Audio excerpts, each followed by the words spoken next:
Shock. Your network. Your news. This is Shock News. Hello and welcome to the Shock News podcast, the podcast where we'll discuss everything to do with student life in Salford and the issues affecting us. My name's Benny Fiddimore. I'm Alfie Garner. And I'm Elliot Palmer. And today we start with the Manchester synagogue attack. Yeah, so last Thursday, 2 people died. Further 3 were seriously injured following an attack on a synagogue in Manchester. The attacker was shot dead by police at the scene after a car ramming and a stabbing attack. The attack took place at Heaton Park Hebrew Congregation Synagogue during a worship on Yom Kippur, the holiest day of the Jewish calendar. The attacker was named as 35-year-old Jihad al-Shami, a British citizen since 2006 of Syrian descent. The 2 Jewish victims that died were 53-year-old Adrian Dolby and 66-year-old Melvin Kravitz. Mr. Kravitz's family were worshippers at the synagogue when the attack happened. His family described him as a kind and caring man who was a hero who died in an act of courage to save others. One can only imagine the bravery that must have taken. So, the Prime Minister, Sir Keir Starmer, who flew back early from Denmark to chair a Cobra meeting, vowed to do everything in his power to protect Jewish people in the wake of the attack, starting with a more visible police presence. The Conservative Party conference is now over in Manchester, and leader Kemi Badenoch has announced a number of promises. She's announced her new golden rule for the economy and has promised to put half the money saved in spending cuts towards reducing borrowing if in government. And something that really, it really stood out to me was the fact that they are planning on overhauling the benefits system. And obviously we've had a lot of discussion about that this year with Labour and when it comes to personal independent payments and stuff like that. What do you guys think about that? So we've been down for the last 2 days, and for a lot of people, welfare payments is always quite a sore subject to touch upon because of the impact it has on both working life, the economy, and also people's own personal lives. The idea that Mel Stride's sort of trying to push through is that it would cut welfare payments by half. He hasn't necessarily said which ones will go down, but by the sounds of it, it'll be just general, sort of universal credit, that sort of thing. The idea behind that would be to try and get more people who are not in work at the moment into work. At the moment, it seems like it's in initial stages. Obviously, they're not in government anymore, so they don't have much power over that. So it's one that we need to sort of look for, but there's a reason why. It's just start to invest and allow for more investment from small businesses as well. I think undoubtedly it's going to be something that is mentioned in their policies as to whether they come into power in the next election. Welfare payments obviously have been a controversial and sore subject since as long as I can remember being alive, and certainly before that. I think it's going to massively help them in the polls or hinder them. It will be a deciding factor. I know that feels like a relatively vague answer, but I think it's a vague issue because they're not in power. They don't have any jurisdiction at this point, but come the next election, it might well change people's views on them depending on what they do and who they do it with. Do you think that people care about a strong economy then? Yeah. I think so. We've lived through one of the worst economic situations recently. The cost of living crisis obviously is affecting a lot of people. The way that the money is in this country is going to be massively important heading into the decisions that people make as to who they want to lead them. I think what's interesting about the economy here was the fact that Liz Truss was the one who many argue crashed the economy in her 47 days in office. Something like that. Yeah, However long it takes I think. Albertus to go out of date, Yeah, but, 47, 48 days in office. But Mel Stride was very, very, very clear that they're not going to do that again, that they'll budget every single sort of spending that they do in government. Do you think people could actually trust the Tories again, though, after the economic crash in 2022?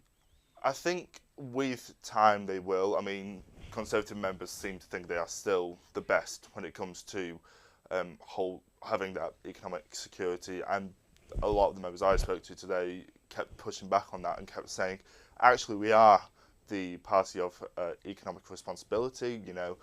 Yes, over them 49 days, it was an economic crash, but look at the 14 years before that, look at the 12 years before that. So a lot of our arguments of we weren't messing up for the entirety of 14 years, but after sort of 10 years, you kind of slack off. And it's that sort of thing of, you got the argument, should you be slacking off when you're in government and allowing this sort of economic mess to happen?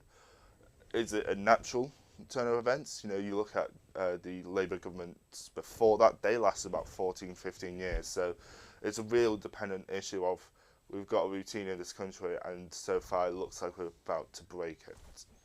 I think it's easy to look at recent history with the Tories and look at Liz Truss's issues with the economy, but I think the major part of that came from a lack of planning. She wanted to cut taxes and just cut taxes without any sort of net to catch us, which is what put us into the recession. But we had the Tories in 2008 in that crash, and they also pulled us back out of it and got us back into prosperity with David Cameron. But I think it will take a while for people to trust the Tories again. And do you think the Tories have a chance of winning in 2029? I mean, I'm more talking about the Mel Stride pictures that we saw the other day. That's your Shadow Chancellor, more or less the second most important person in the cabinet. And that speech, from the pictures I saw, looked 3/4 empty in that conference hall. So do you think that's a worrying sign for the Tory party? I think there's a chance for them to regrow. There were suggestions over the weekend that there's a potential idea that they have a reform Conservative pact, so in seats that they want to keep, they don't stand a reform, and vice versa. When it comes to whether they can recover, we've seen this before. You know, we saw, when I was talking to the Conservative members, they kept saying, well, look back to 1997, look back to 1997. That's when we had our worst election in a generation. We recovered. We were then in government for 14 years. I don't think it's out of the picture. I think it's going to be a really long battle, though, to get back to a place where the British public are comfortable with a Conservative government once again.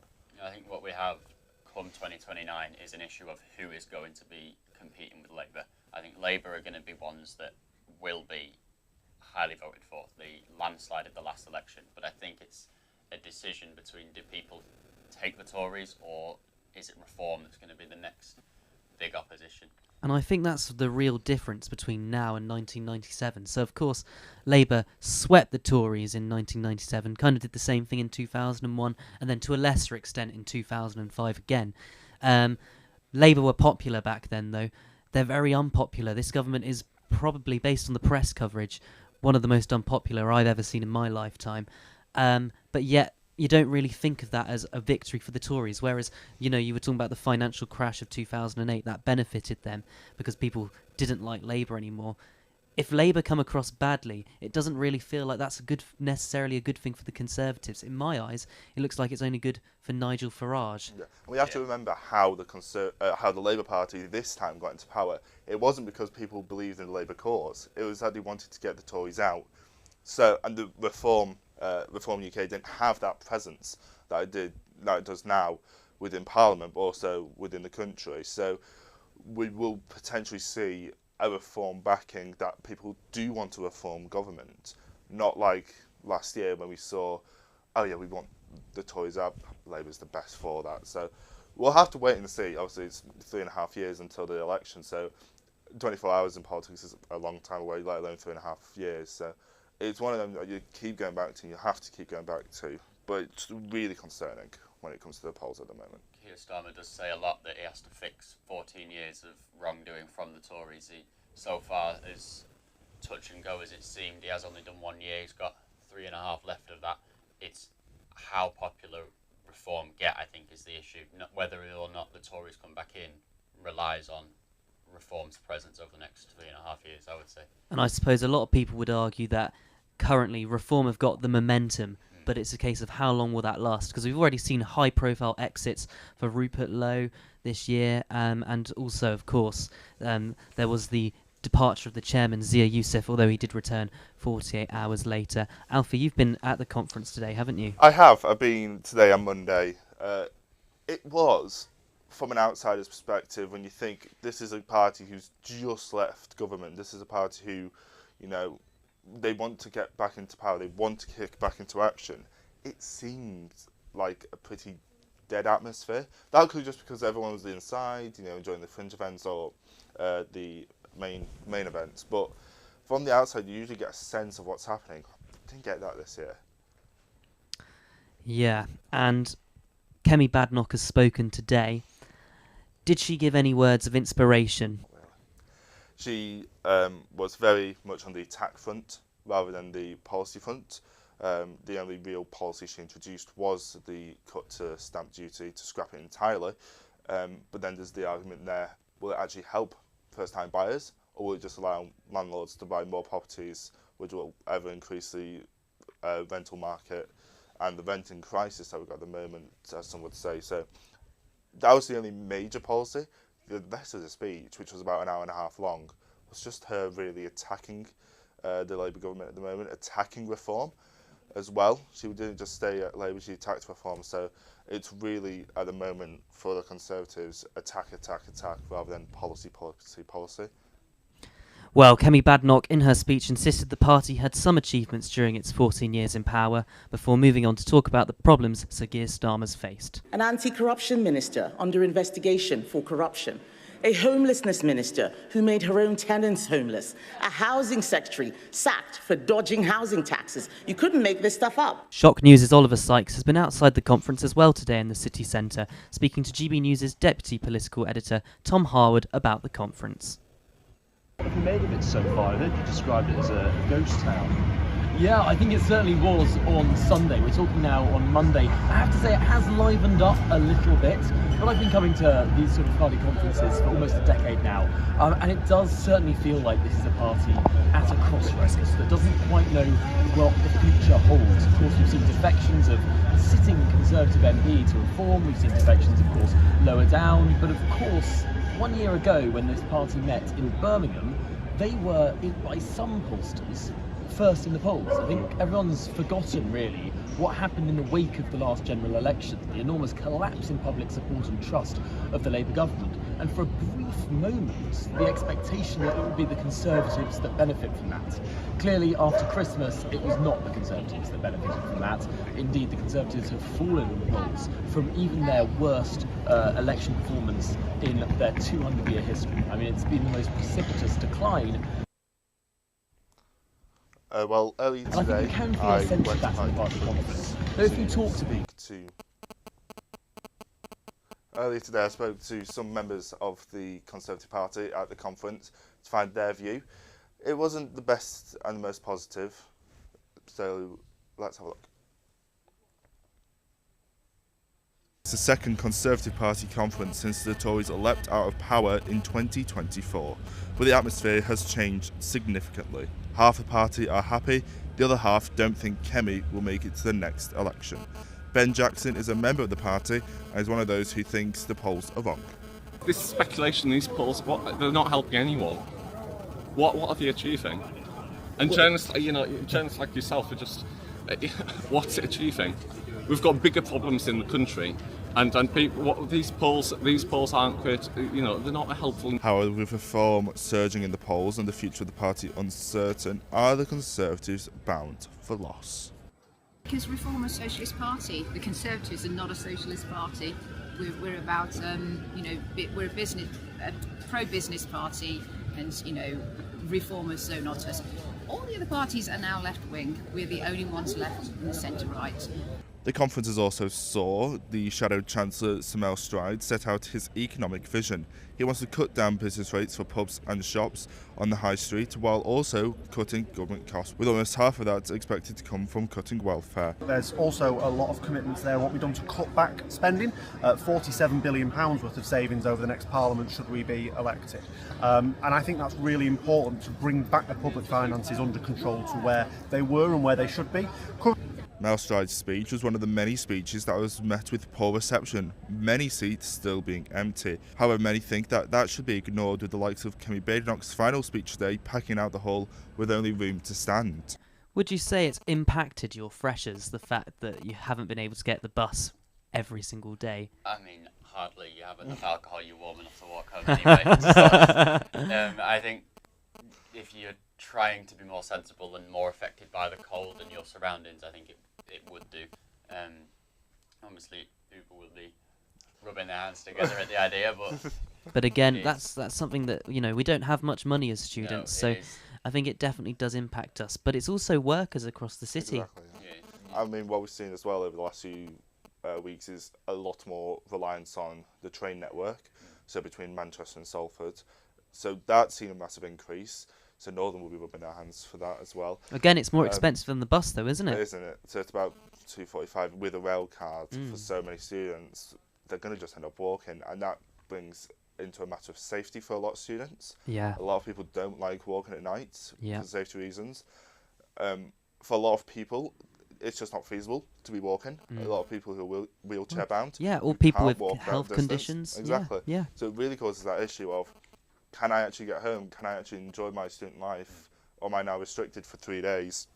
That will become, am I restricted to my house or to my flat because of these strikes? So, Elliot, your course, I take it, studies on the main Peel Park campus. Yeah.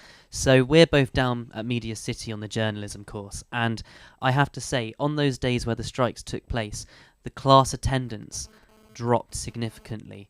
There was we had a 9 a.m. on the first strike day, didn't we? And there was just hardly anyone there. There was about 10 people in what should be a 40-person class. So I suppose you could say that it is impacting students' ability to get to Media City, particularly. And so impact on education, but impact on workers.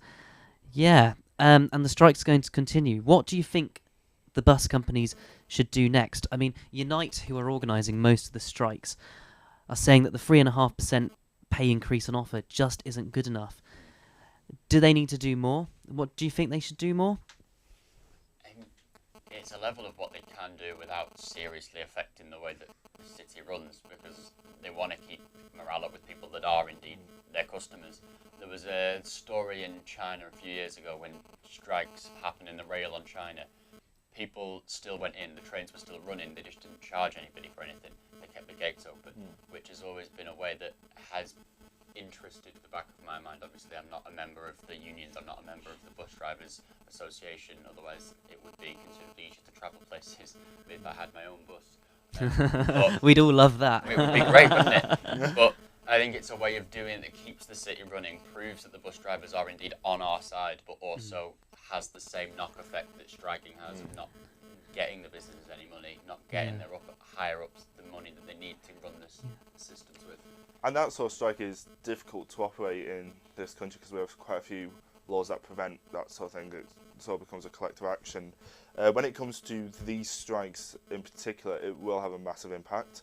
We already know it will have a massive impact. That's why they strike at these points, because there'll be big events on at the moment, but also it causes that impact.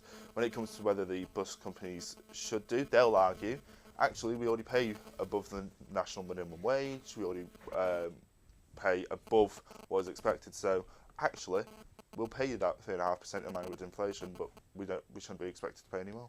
Well, strikes are going to be continuing, and the next ones are taking place on Friday the 10th, Saturday the 11th, and Monday the 13th of October. Transport for Greater Manchester and the B Network have warned there may be some disruption on Sunday the 12th, but services are set to run as planned. And you're also advised to keep checking the B Network app for the latest information. Right, we're going to move on to our final story for the day, and we're talking about Minions. Who's watched Despicable? Well, there's about 4 of them now, isn't there? Plus a couple of Minions movies. Avid watchers? And of the first 2 Despicable Me's, I would say I was an avid watcher of. Yeah. Can't knock a bit of Steve Carell.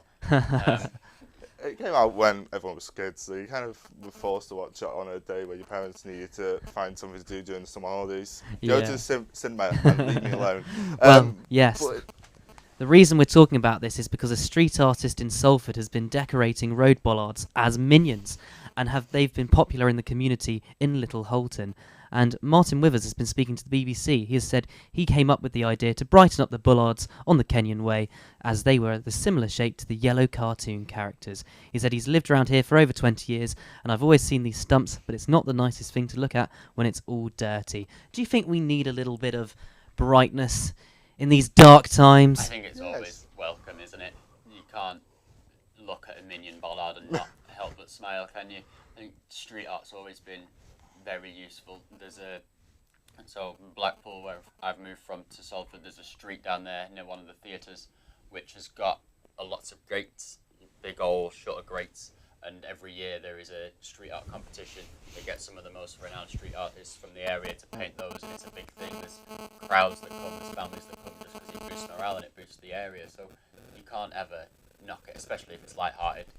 Yeah, and I think particularly at the moment, as we're going into the winter months as well, when it just seems so dark and dingy outside, it's just nice to have a bit of colour, isn't it? So, are we for street art? Yeah, it's a little bit of joy, It's isn't definitely it? not It's vandalism. No, I wouldn't see that as vandalism because it's cute, it's nice, Yeah. it's not causing any harm, is it? To be honest, I think you'd have to be a bit of a Grinch to want to say that was vandalism, wouldn't you? Well, that's about everything we've got time for today. So thank you very much for joining us here on the Shock News podcast. Alfie and Elliot, it's been great to chat to you this afternoon. And we've also got to say thank you to our producers, Luke Jones, Oliver Sykes and Dan Walters.